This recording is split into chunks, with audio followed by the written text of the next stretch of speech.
마가복음 9장 33절에서 37절입니다. 가버나움에 이르러 집에 계실새 제자들에게 물으시되 너희가 길에서 서로 토론한 것이 무엇이냐 하시되 그들이 잠잠하니 이는 길에서 서로 누가 크냐 하고 쟁론하였습니다. 예수께서 앉으사 12 제자를 불러서 이르시되 누구든지 첫째가 되고자 하면 뭇사람의 끝이 되며 뭇사람을 섬기는 자가 되어야 하리라 하시고 어린 아이 하나를 데려다가 그들 가운데 세우시고 안으시며 제자들에게 이르시되 누구든지 내 이름으로 이런 어린 아이 하나를 영접하면 곧 나를 영접함이요 누구든지 나를 영접하면 나를 영접함이 아니요 나를 보내신 이를 영접함이니라. 10장 13절에서 16절 사람들이 예수께서 만져주심을 바라고 어린 아이를 데리고 오매 제자들이 꾸짖거늘 예수께서 보시고 노하시어 이르시되 어린아이들이 내게 오는 것을 용납하고 금하지 말라. 하나님의 나라가 이런 자의 것이니라. 내가 진실로 너희에게 이르노니 누구든지 하나님의 나라를 어린아이와 같이 받들지 않는 자는 결단코 그곳에 들어가지 못하리라 하시고 그 어린아이들을 안고 그들 위에 안수하시고 축복하시니라. 여러분, 어린아이는 가정과 교회 그리고 이 사회의 미래요 희망입니다. 오늘 성경은 어린아이라는 맥락에 있지만 오늘 우리는 꼭 어린아이에 갇힐 필요는 없습니다. 어린아이 약한 존재 아닙니까? 약한 자들, 가난한 자들, 병든 자들, 힘없는 자들, 사회에서 소외당한 자들을 향한 우리의 마음 씀씀이 또 그들을 향한 우리의 태도가 어떠한가 주님께서 에둘러 하는 말씀입니다. 오늘 본문이 어린아이에 관한 말씀이니까 좀 여기에 착안해서 오늘날 우리 성도님들이 우리의 자녀들, 어린 자녀들, 우리 새벽에 아침 묵상 참여하시는 분들은 대체적으로 다 연세가 높잖아요.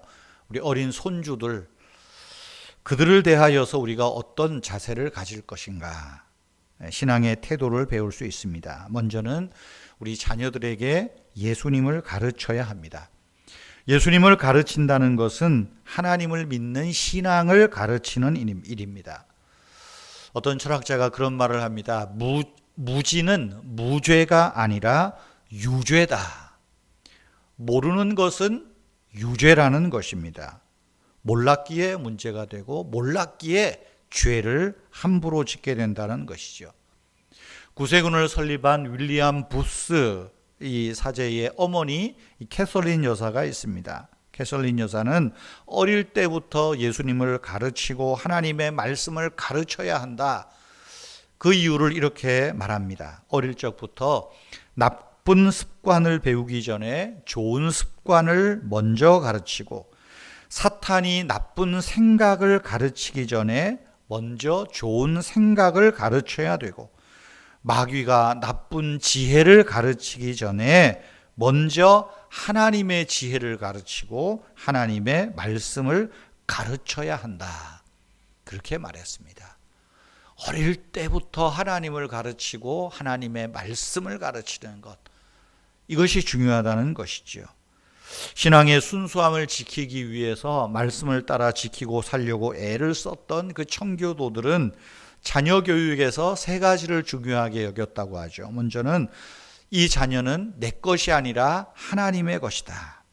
이 자녀는 나를 위해 존재하는 것이 아니라 하나님을 위해 존재하는 인격체라고 믿었던 것입니다. 그러므로 부모가 자녀를 믿음으로 양육하는 것, 하나님을 가르치는 것은 하나님의 일에 봉사하는 것과 같다. 이것이 자녀를 대하는 청교도들의 교육 철학, 교육 방침이었다는 것이죠. 두 번째는 우리 자녀들의 선생은 오직 성경이다 라고 했다는 것입니다. 그래서 청교도들은 그 자녀들이 잘못했을 때, 예를 들면 거짓말을 했을 때 거짓말했다고 혼내고 나무라기 이전에 성경을 가져와라. 그래서 거짓말에 관한 성경책을 읽게 했다는 것입니다. 십계명 말씀도 좋죠. 거짓말하지 말라. 거짓 증거하지 말라. 아, 하나님의 말씀이 이것을 하지 말라고 하는구나. 이것을 깨닫게 했다는 것이지요. 세 번째로 청교도들은 자녀 교육에 있어서 이런 생각을 합니다. 교육은 설득이 아니라 계율이요 훈련이다. 설득이 아니라 계율이고 훈련이다. 잠언 4장 4절에 보면 이런 말씀이 있습니다. 아버지가 내게 가르쳐 이르기를 내 말을 네 마음에 두라. 내 계명을 지키라. 그리하면 살리라 말합니다. 이처럼 교육은 철저한 훈련. 그래서 생각하는 것, 마음 먹는 것, 말하는 것, 뜻을 세우는 것, 행하는 것, 이런 방법들을 가르치고 규율을 정하는 거예요. 그런데 그것을 어떤 규율 안에서? 하나님의 말씀의 틀 안에서 규율을 세우고 그 말씀의 틀 안에서 생각하고 말하고 행동하는 훈련하는 것. 그것이 참 신앙인의 교육이라 하는 것이지요. 나아가서 오늘 본문에서 예수님이 이 어린아이들을 대하는 태도에서 우리에게 주시는 교훈이 있습니다. 자녀들에게 예수님을 가르치는 것뿐 아니라 우리가 자녀를 축복하는 일입니다. 여기에 보면 부모들이 자기 아이를 만져주시기를 바라고 데려오지 않습니까? 만져주시기를 바란다는 것은 내 자녀를 안고 머리를 쓰다듬고 축복해 주시기를 요청하는 것입니다. 우리가 자녀를 축복하는 가장 우선된 순서는 뭘까요? 우리 자녀를 예수님의 품에 맡기는 것입니다. 안기는 것입니다.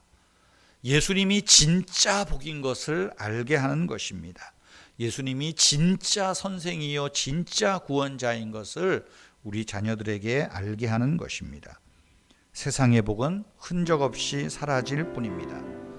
사도 바울의 영적인 아들이요 또 제자였던 디모데 생각해 보십시오. 그 디모데 안에 착한 믿음과 양심은 그 외할머니에게서 배우고 어머니에게서 배웠다라고 하지 않습니까? 우리도 이 디모데의 어머니와 할머니처럼 우리 자녀들에게 예수님을 가르치고 예수님이 참 복인 것을 알게 하고 이 자녀를 예수님의 이름으로 축복해야 합니다. 여러분, 우리가 만약이지만 우리가 믿음으로 천국에 가지만 우리가 천국에 믿음으로 들어간 이후에 천국에 내가 가져갈 것이 뭘까? 예수님 앞에 내보일 것이 무엇일까? 그걸 한 가지 보이라고 하면 뭘까요? 아마도 하나님께서 내게 맡기신 자녀가 아닐까 하는 생각을 해봅니다.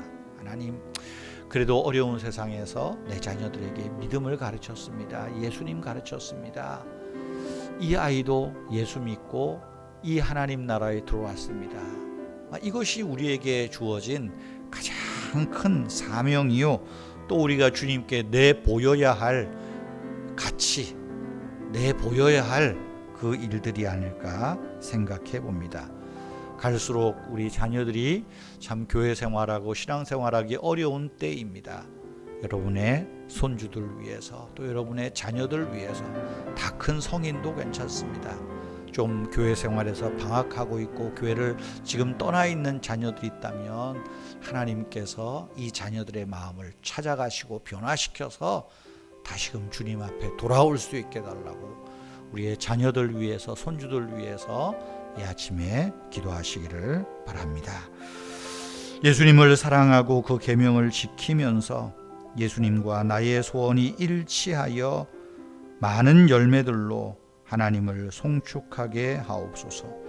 주 예수님의 이름으로 기도하옵나이다. 아멘. 오늘 말씀 기억하면서 여러분의 자녀들, 손주들 위해서 꼭 잠시 기도해 주시기를 바랍니다.